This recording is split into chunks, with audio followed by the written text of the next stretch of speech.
But so I think that the communication is a much more challenging and intricate kind of skill. I do believe this is going to be a new class of communication. It's going to be literacy as a bridge to communication, as a method for education, and as a bridge to speech, by the way. The few kids that I've seen come from nonverbal to verbal who have typed have done it by reading their typing. And this is just, we're just beginning to find out more about this. This is like the next phase. But I always thought, oh, he can type, he can communicate, great, but we're finding it actually can lead to speech. So I think this is going to be like the language of the nonverbal and low communicating autistics, really, in the future, just like sign language and Braille were for those disabilities. I think it's going to be on that big of a scale, that many people. And all of you have to go out there and try it in any way you can, because it's going to take a big mass. Where do we go from here? See that grassroots? I should have put it at the top. Because what can we do while we're waiting around for the government to fund things, scientists to get interested, people to stop being skeptical, and all the other things? And that's why I think it's so fantastic that Diane pulled this meeting together, and that Heather wrote her manual, that I have my website and my manual, because these are things everyone can use, everyone can benefit from now and go home and use or use in their practice. Everybody has the potential to be good at this and to really help whoever they're working with immediately. I mean, as soon as the kid's going to still be autistic. I mean, you've heard this from Heather, you've heard it from me, you've heard it. The autism is still there. It's frustrating. It's frustrating for the kid too, but a lot of the behaviors that escalate in adolescence tend to be really tamped down, because if you have, even if it's a huge struggle and it takes you 5 minutes to write a sentence, you can write a sentence. You have a lifeline to the human race that you didn't have, and it makes you not bang your head on the wall, and it makes you not, you know, play with glass, or all those terrible bad things that make people have to live away from home. They get really, really tamped down, because human beings need to be connected with other human beings, and these children and people do. So this is just a screenshot. You're all welcome to come to this site. This is once you're inside the site. When you first come, I should have given you a screenshot. On the right side, it'll say join. There's no costs involved. You join. It's just like a social network. And the neat part, the really neat part about the site, and Diane and Heather and many interesting people are on there, and knowledgeable people who actually will help you. I mean, I have to say, you know, there are, you know, another interesting thing, I would say, I watch all the new memberships come in. There's, I think there's about 1,200 people on there now. I would say about a third of them are speech and language people. And I have a little section that says, why did you join? And it always says, have a nonverbal client. Or teachers too. There's a lot of professionals, and they all love the children and people they work with. And there's lots of families too, but there's an amazing amount of professionals, because when it comes to nonverbal, there's nothing. And they're working their tails off and trying hard. Thank you.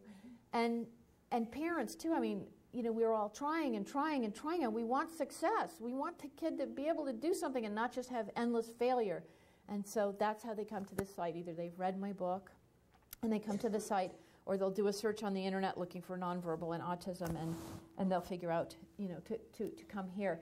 And I'm just in the midst of revamping it right now, but this is the neatest part, the pointing video blog. So starting out, there's different sections to it. Starting out, there's one called Baseline, and if anybody does this, I strongly beg you to put in Baseline, because once you get going, you'll never have that kid back to show what he was like. And if you want to help the world know what can be done, then it's like a moral obligation to put in at least some old tape you have laying around of what the kid did, even if it's a year or two old. And the great thing about this site is you can directly upload.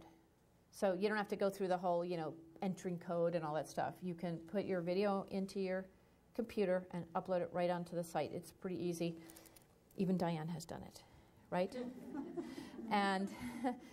And we have a wonderful webmaster, Stefan, who will handhold anybody on the phone through it if they need it, because we feel it's so valuable and so important to create this grassroots movement. And I'm going to go back a slide, where we don't have to hear 1 in a million anymore. And, you know, my dream is that, you know, it's slow, but my dream is, you know, like, if we do this, then in 2 years from now, maybe we'll have 100 video clips of kids going from nonverbal to typing to communicating, and And don't put on just the good tapes, put on the bad tapes, like that 3-day thing. Because one of the biggest obstacles is people say, oh no, he could never do that. Like, he could never do he won't sit there. When we started this, my son wouldn't sit for 5 minutes. Now he sits for an hour. He's motivated. He likes communicating. He likes interacting with his mother or his teacher or his brothers and sisters or whoever it is. And he's extremely motivated. That's why I think it may not be the same as that kind of idea of autism where you don't have social drive. They have a lot of social drive. There's no way to be successful at it. So the grassroots movement, anything you can do as an individual with someone you're working with or in your family, and the way that you can give back to the community is put video on there and make it available for other people so that that archive grows, and over time it can't be said to be 1 in a million. I mean, and it can't be said to be all fake or whatever, because how many people can do this before someone has to say, wait a minute, there's really something there. And you know, it's not an overnight miracle. It takes a lot of hard work, and it's not a total solution or a cure, but it's a heck of a lot better than growing up among other people in total isolation, which is what happens to many of these people and children. So we can implement it in educational settings. That's part of the grassroots movement. And then at the top says increase availability. Well, this is what Heather is working on. That's why I'm so supportive of what she's doing. Oops, I keep going forward. And then the research, I just want to tell you, I'm just about to wrap up, but the research, Cure Autism now merged last year with Autism Speaks, and I'm in charge of a project. I'm very excited because no one's ever done this before. We have $400,000 to $500,000 a year for 5 years to do a project called Characterizing Cognition. I try to make it sound very scientific and like, you know, so that scientists won't worry about, you know, what is this? And they'll come in and really be curious and really feel like they're doing something important. Characterizing cognition in nonverbal individuals with ASD, with autism.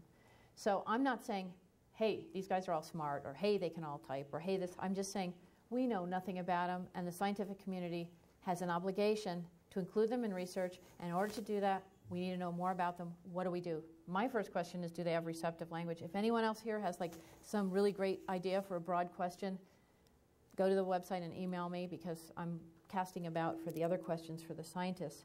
And that first meeting is June 1st and 2nd, and that group is going to turn into a network among a few universities that will carry these questions forward over a 5-year period. And we've got some really neat people. We've got people from infant research, because those are people who have many years' experience characterizing cognition in non-compliant subjects, right? Babies can't like point, they can't talk, and they're not, the only thing is they don't stim and run away and do all those other things and stand on their heads. But I even have one person coming from Germany who studies locked-in syndrome, and I think this is so interesting. That's where when someone appears totally unconscious, but we don't know if they are.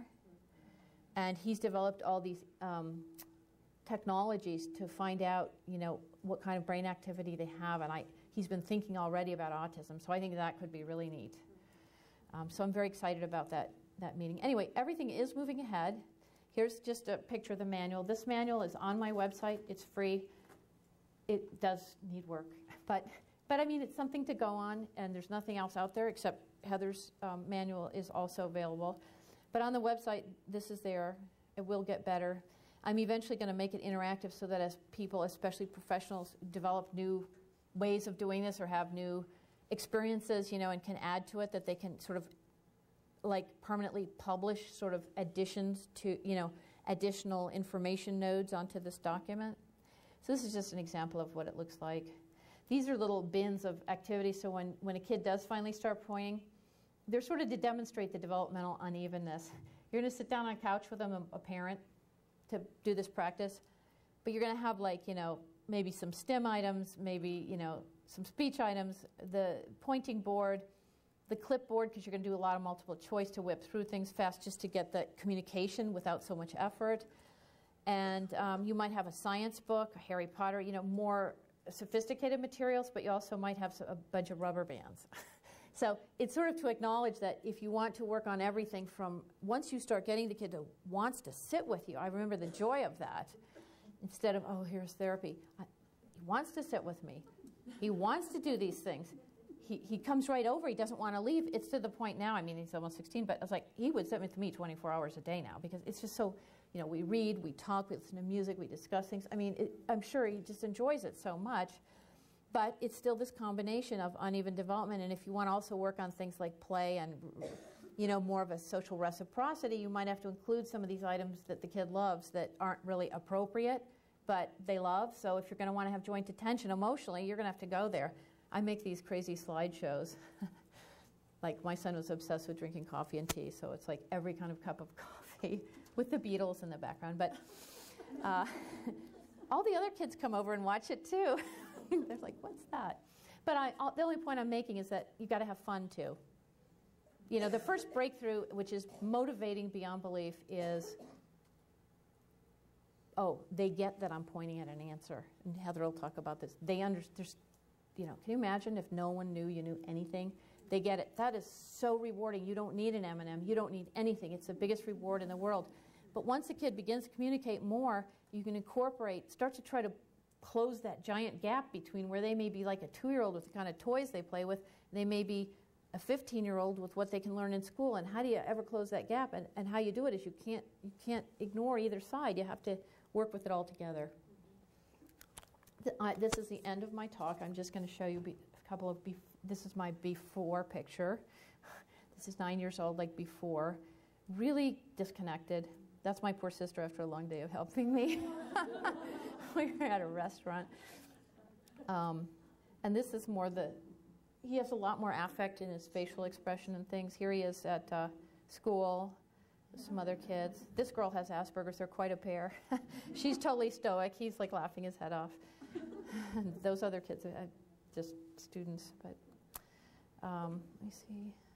And just last message is it takes a heck of a lot of work. I mean, and a lot of people.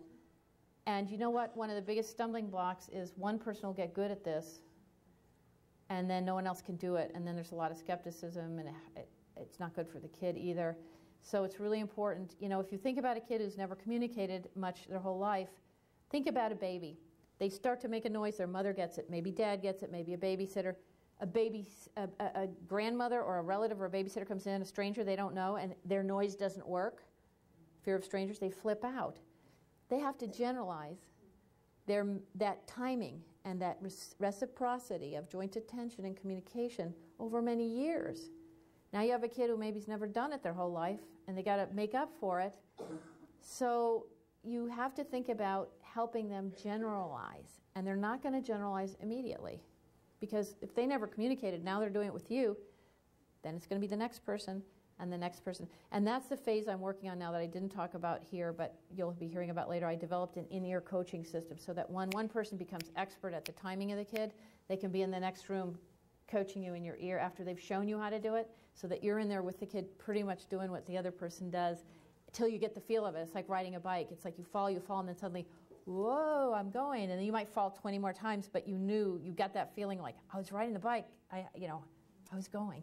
So, but it takes a lot of people, and it's so important to have everyone involved. Even if, let's say, and it depends on personality. A lot of dads, they feel silly, they don't want to act like someone, but they can use multiple choice. Any kind of communication is better than none. What do you want to do today? How do you feel today? Scale of 1 to 4. 1 is best, 4 is bad. What do you want to do today? Okay, you won't type. We can't type yet. I'm going to make it up. Movie, outside this. I'm going to draw all 3 and circle them, and I'm going to tap on them, make sure your eyes are looking at each one, and then you're going to pick up your hand, and if you don't, I'm going to go like this, and you're going to get it. We're going to do what you pointed at. Because that's a lot better than total isolation. And you get people who may never learn to type with a kid who can get along okay with that system, and it's a lot better than nothing. So you got to include as many people as possible. I also, for this reason, don't think professionals should become adept at this with the child without anyone in their life knowing it, because the child, then the parents, it's like coming to a seance to find out what the kid's thinking, because you can't do it, you're intimidated, you don't know how, which is why Heather and I felt it was so important to get these materials and resources out so people could have a shot at it. Because if you see someone who's just great at it and then you don't know what to do, you feel you're failing the child, you're so disappointed, it makes you more lonely than ever and feel more guilty than ever because you know they're smart and you can't get to them. And so you have to be willing to take whatever you can get and keep going and get as many people as you can to do it. And this is the final little, this is 2 minutes. And I'm sorry, it's really bad quality, and there's this really long title at the beginning, but this is a boy who's 24. I get people visiting me whose kids can type. There are not that many of them, but they live in Israel now.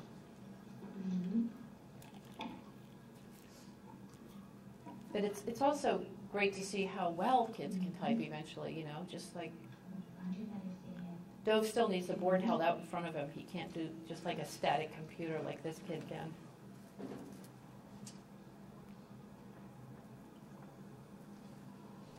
But I thought what he said was a good final message.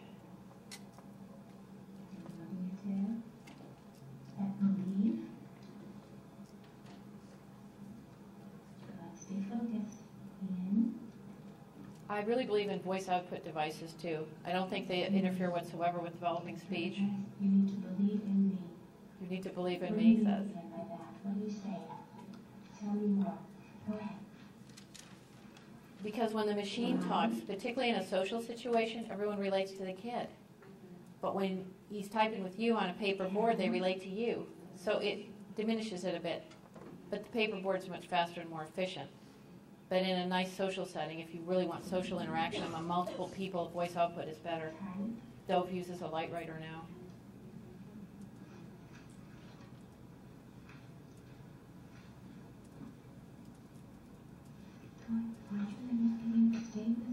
You can see how much effort it is in work. It's just like amazing what it takes. You can type everything. That's his message. You can type everything. You should believe in me, and I can type everything. So if there's questions or you want to have a discussion, or we can also, it's already 3, we can also wait and do everything at the end and take our break now. Heather and I could take questions together. Do you want to do that? So you can, it's up to you. We stretch for a couple minutes. Yeah. Why don't we take all questions at the end? You and I can both take them. Okay.